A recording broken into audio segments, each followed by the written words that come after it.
Hey, what's up, you guys? Bloody Jacob here to bring another movie review. And yes, we're going to be talking about Godzilla versus Kong. Bloody Jacob. Bloody Jacob here, meeting my icon, Catherine Isabel here.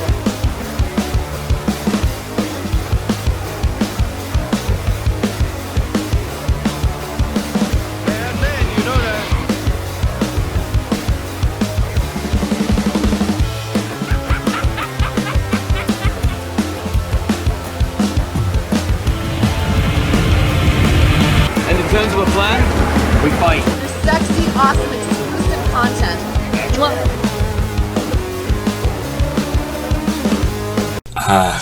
I got to see it in theater. Luckily, my local theater has been, safely and overall well maintaining, things during the, pandemic.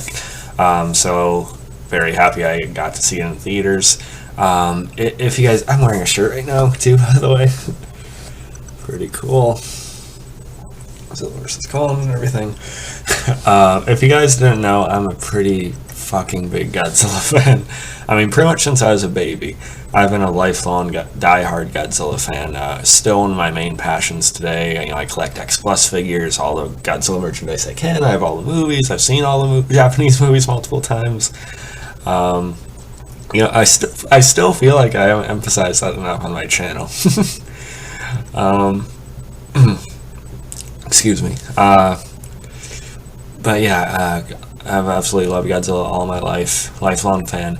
And I've loved this MonsterVerse thus far, or if it is over, I've loved it. I love the 2014 film. Skull Island I really enjoyed as well. King of the Monsters I thought was amazing. I'll just say I loved this movie. I've just been so happy that the Legendary and they've just done so well and paid so much respect to Godzilla. Such a well-defined version and incarnation of the character. And yes, character. For me, this isn't just about giant monsters punching each other in the face or something. I know that's kind of like a general audience, casual viewer thing, but for me, if it's done right, Godzilla and Kong both can be actual characters themselves, and we've seen bits of characterization for even Godzilla himself in his two movies in this series. He can have some depth to him if you actually pay attention. And obviously, Kong has always been like a relatable, sympathetic creature as well, throughout his history. This version of Godzilla throughout the MonsterVerse, throughout these films, I think has been overall the best ever, really, honestly. Just from his appearance to how he's defined, his portrayal as like this ancient force of nature that's there to correct order and maintain balance and everything, as well as being this apex predator and everything. It's perfect, the perfect like neutral version of Godzilla. How you should see it is that Kong could potentially be this savior of humanity, guardian, to an extent. But Godzilla is the guardian of the world. He thinks about the big picture, the planet itself. And of course, they still maintain the theme of Godzilla sort of being humanity's punishment whenever they get arrogant, whenever they, kind of get a little bit over themselves. So thus, I don't know if I want to get into direct spoilers here, but I'll talk more about it in a few minutes, but I just loved the movie. Visually, it's stunning. I think some of the best CGI I've ever seen. At times, Godzilla and Kong, and just in general, it looks almost photorealistic. It's a visual feast. So much coloring, so much depth and detail to all the environments and everything. Just amazing. There are like three main fights between them throughout the film, and they're all very, very memorable. There is a definitive winner, actually. Yes, there is. One is forced to submit to the other, and I think that plays out in a pretty natural, realistic way. If I haven't made this clear enough, I am Team Godzilla, but I love Kong as well. But definitely I've always been Team Godzilla, and I think they handle their that conflict pretty nicely. And now the basis for it is that Khan's left Skull Island, and they've been using him to, in this habitat they've created, but now they need him to get to Hollow Earth as a way to, sort of prevent Godzilla's onslaught in a way. And of course, Godzilla's on a rampage. He has a motivation, though, because this Godzilla doesn't just mindlessly, destroy cities and stuff like that. He has a point to what he's doing, and he does here too. But he's even more kind of off his rocker here because of something that's been happening that he knows is going on. So that kind of puts him on a collision course. It was, of course, you're not in it for the humans, but they still had some good actors. And here we see Millie Bobby Brown returning, which I liked. Kyle Chandler. And then Alexander Skarsgård, who of course is pretty popular, from True Blood, and he's in that Tarzan movie as well, but mostly for True Blood. And then you also have Rebecca Hall, who's an excellent actress. So the human part isn't fascinating necessarily, but they carry their parts well. I thought they functioned fine. I thought the characters were fine. I will say, I forget what his name was, but this black comedian, he was good. I think he was in the Child's Play remake or something like that. Let me just look up his name to actually be respectful here. Let's see. Yeah, Brian Tyree Henry. He was entertaining, although he was part of my small gripe with the movie, which is some of the humor was a bit hit or miss. When the movie initially started, I was a bit worried it was a bit too light, a bit too focused on humor, but it came out of it for sure, and it balanced out nicely, and when things got serious, they stayed that way, and holy shit, it was awesome.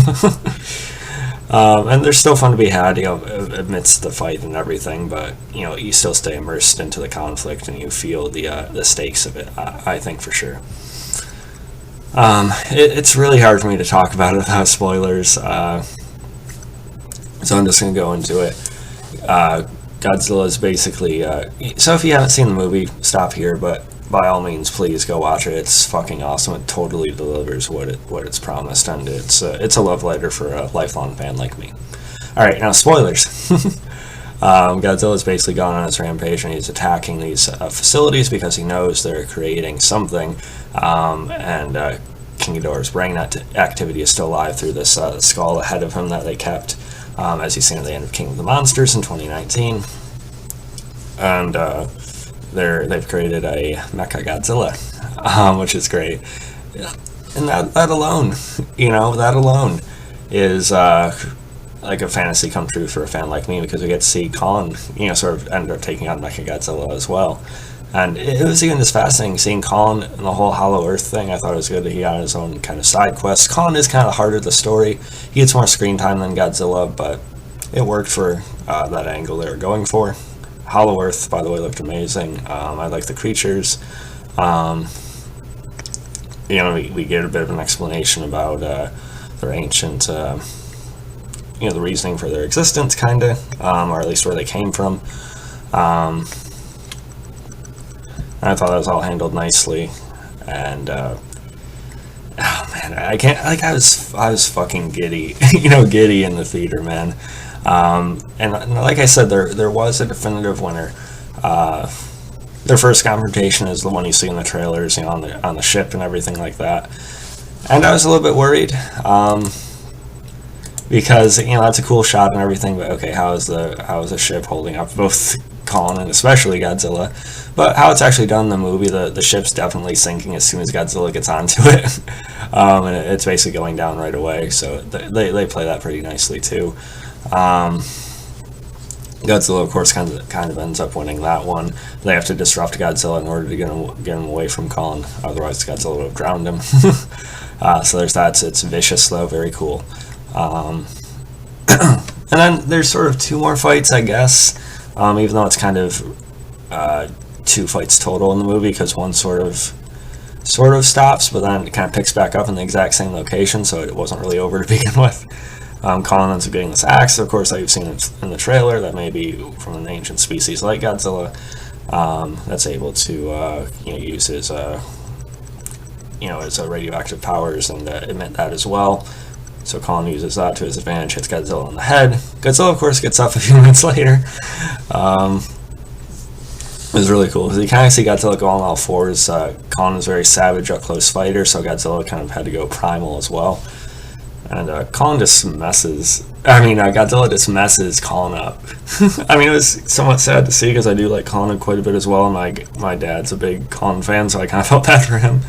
Godzilla claws Kong up. He injures him pretty badly. He stomps on his chest and basically keeps pushing him down with his foot. He has his foot on Kong's chest and is basically telling him, okay, stop fighting, you're done. And Kong roars in defiance, but he's just hurt. He's basically on the verge of death. Godzilla, though, interestingly, doesn't deliver a final, executive blow like he could have. He leaves Kong to die, basically, essentially, but he could have executed him, in a finality kind of way, but he didn't. They're able to rejuvenate Kong with a bit of a throwback to the electricity thing from the 60s film.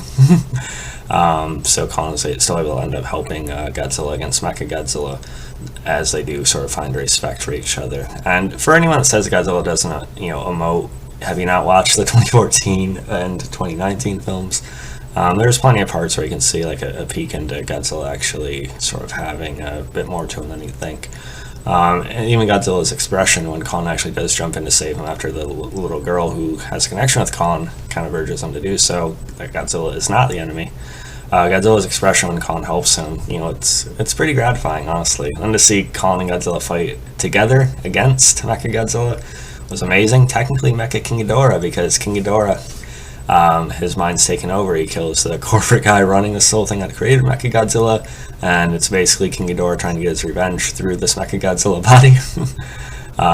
Trying to kill Godzilla and right that for himself or herself, but that doesn't work quite well. The arms of Mechagodzilla end up being ripped off, and Godzilla fires his atomic breath into Kong's axe again, and Kong then completely dismantles Mechagodzilla. So that was pretty amazing. And Godzilla saves Kong at one point as well from being killed by Mechagodzilla in the moment too.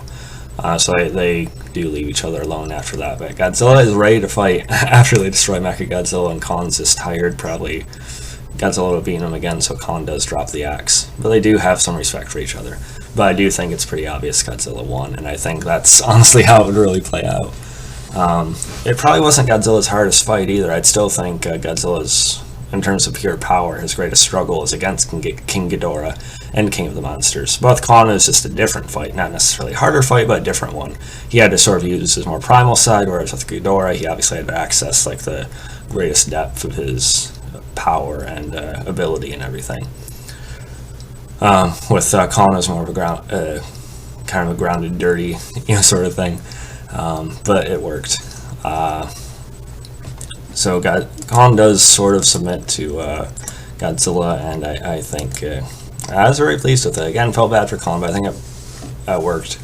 And it's not like they demean Kong or anything. He's still the heart of the movie. He still gets that awesome moment with helping against Mechagodzilla. So it's still done in a way that very much loves both sides of the fan base, I think. And Godzilla walks off back into the water. Hopefully he may leave humanity at peace, at least for now, until they get arrogant and do something else that's ridiculous. Of course, Kong gets to rule the Hollow Earth now, which I think is pretty awesome. Both of them could have at least one more movie. I think it impressed me. I think Kong could actually, his story could actually expand into another movie more than most people realize. And with Godzilla, obviously, there's still a destroy a sort of thing they could do, or something else like that. So I think both monsters could have one more of their own movies, but I don't know if that's going to happen. I would love it, because there's no way any version of this is going to top what they did in this MonsterVerse. But if this is very much the last chapter, it is a pretty damn awesome and satisfying cap-off. So I loved it. There were a few gripes. Like I said, some of the humor is a bit spotty. It was a bit much at times, but I got past it, and it gets better as it goes along. And then at first I was a little disappointed somewhat, because I feel like the 2014 film and the 2019 film are maybe a bit more well shot. Maybe at least when it comes to the scale of the monsters, I don't feel as much of the scale and size of the monsters as I did in those other two Godzilla films. But it still ends up working out nicely, and they do still have moments of that, like in the main fights. But I do think the other films emphasized it a little bit more. But still, very much, it's a blast of the movie for me from start to finish. Both monsters have their moments to shine. Would have liked a little bit more Godzilla, but I'm always going to want more Godzilla. But still, it's worth every single penny. Please go out and support this movie. It was amazing. I loved it. I'm giving it like a 9.5 out of 10. I was giddy. I was like basically wanting to jump up and down in the theater and everything. And I did do like a jump, like fuck yeah when I got out of it. I had to let loose a little bit. Yeah, when I got started about Godzilla vs. Kong, follow me on Facebook, Twitter, Instagram, like, subscribe, and I'll catch you guys next time. Peace. God. And again, just look how incredible that looks. Holy shit. Have a good one.